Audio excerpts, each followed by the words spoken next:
diagnosed with depression when I was 15 and struggled with self-harm and suicidal thoughts.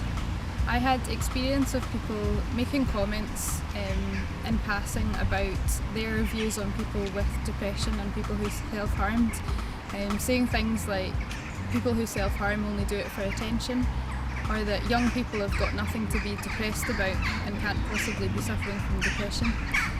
These kinds of opinions made it difficult for me to speak to my friends and family about what I was going through, because it made me feel like I was attention seeking and that I didn't really have anything to be depressed about. So that didn't help me in my recovery, and that stigma stopped me from getting help and to going to my friends and family for the support that I needed. When I started to experience depression again when I was at university, I went to the GP to speak to them about it. The GP there spent 5 minutes listening to me and my concerns, describing how I was suffering from depression again and that I knew the signs and symptoms because I'd experienced it before. After this, the GP sat back, looked at me and said, "You've got clean hair, you're wearing clean clothes, I really don't think you are depressed."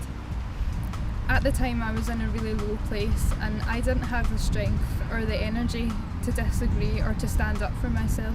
So I went back home, back to feeling awful and not knowing where to go to get help. The experience with the GP left me feeling awful. I would have expected a GP to know how to speak to someone who was worried about their mental health and how to advise them about how to make it better. I think that people are starting to learn more about mental illness and that stigma and discrimination maybe is starting to improve, but I think there is still a lot of more work to be done. And one way that I see this is that when I talk about my experiences, people often tell me that I'm brave, and it's nice of them to say that, but I would like for it not to be brave for you to talk about your mental health and to talk about your experiences of mental illness. In a perfect world, you would be just as happy talking about your mental health as you would be talking about a broken arm or a case of the cold.